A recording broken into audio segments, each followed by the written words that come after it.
back to the channel, ladies and gentlemen.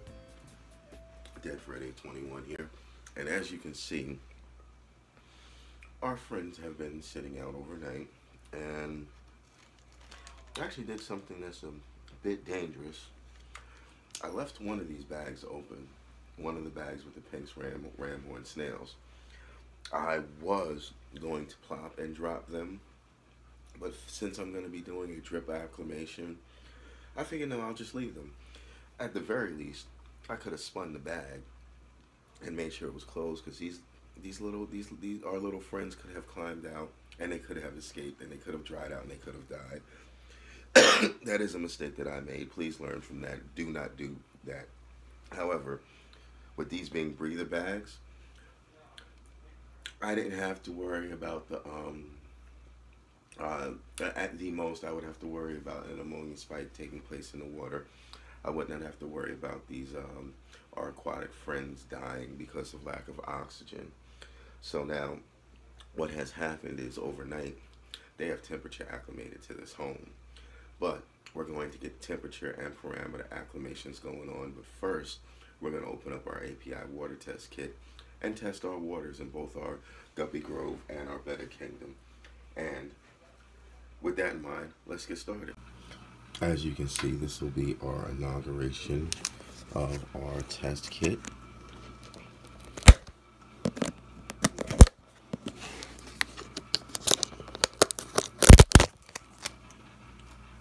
Let's get this open and see what's inside. Looks like we've got 4 vials, and we have some test solutions. Well, let's not bore you with the instructions. Let me skim through them real quick and find out what's pertinent.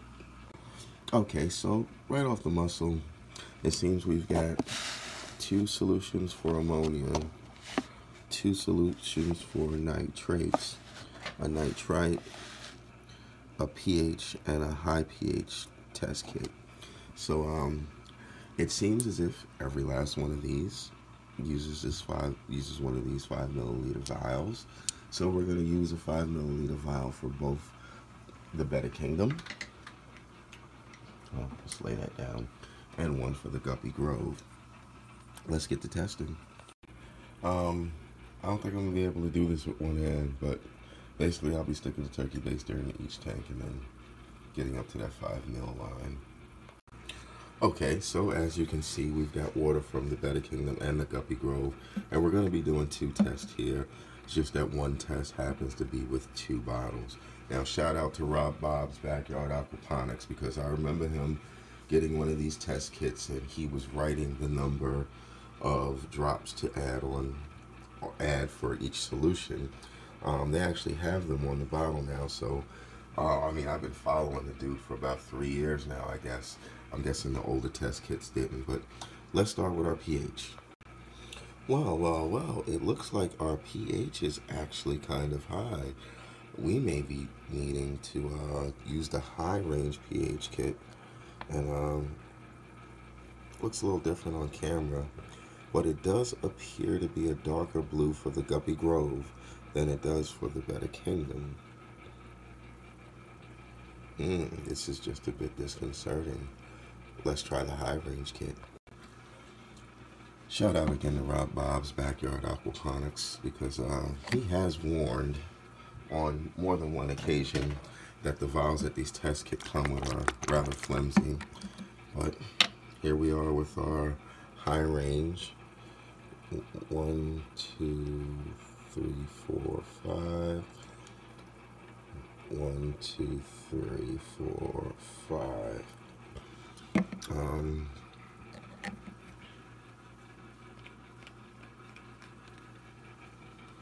Wow, and it's almost looking like their water parameters are matching.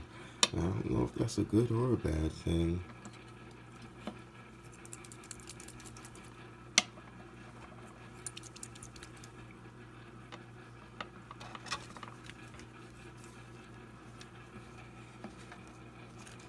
Oh my God. 8. I got acid water.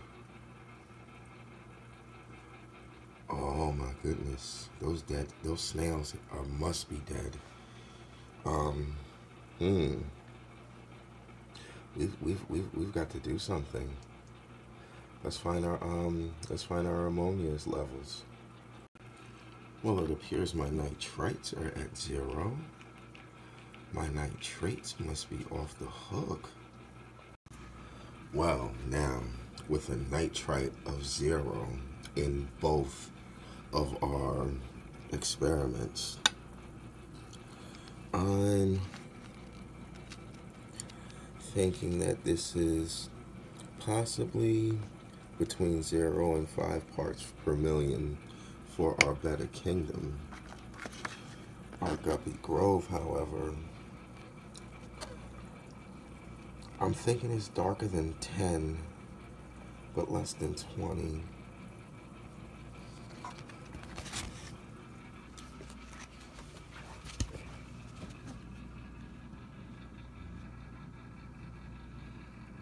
Actually, that may be 5. I don't know. What do you guys think? But still,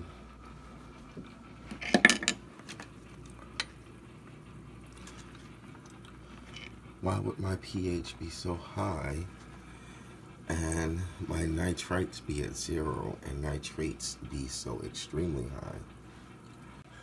Okay, so we're going to discuss what's going on with our crazy water parameters. But in the meantime, I have come to accept that the numbers may be off, but from what I can find, they are not detrimental to our invertebrate friends. As you can see, we've got some drip acclimation going on over here.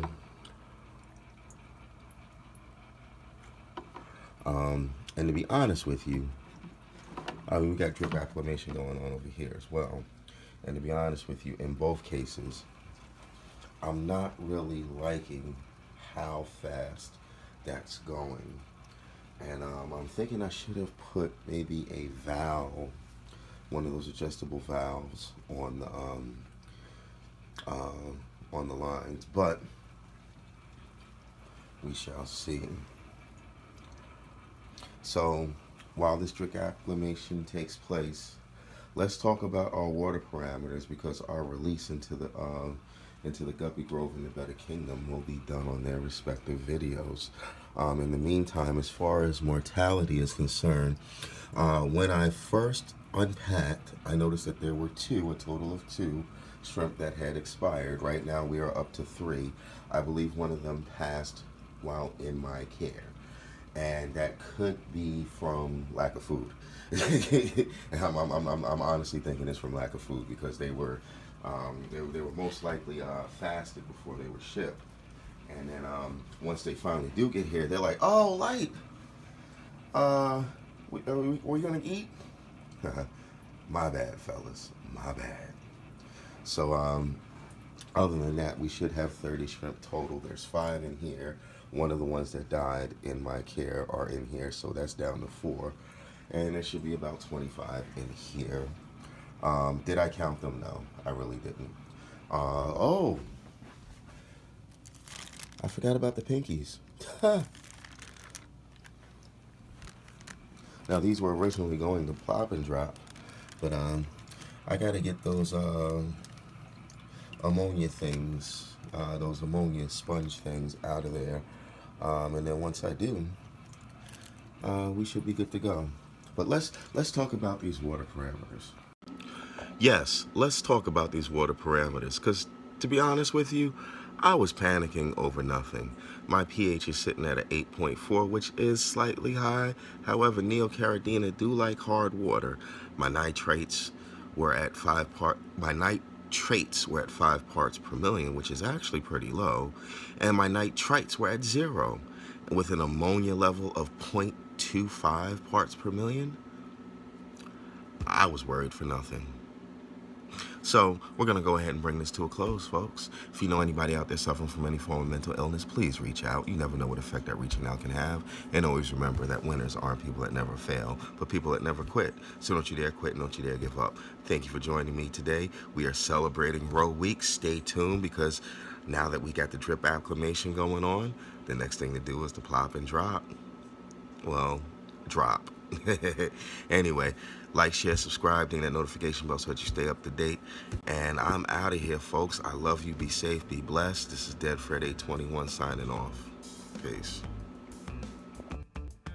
What about Sabbath? AC/DC? Motorhead? Oh, what do they teach in this place?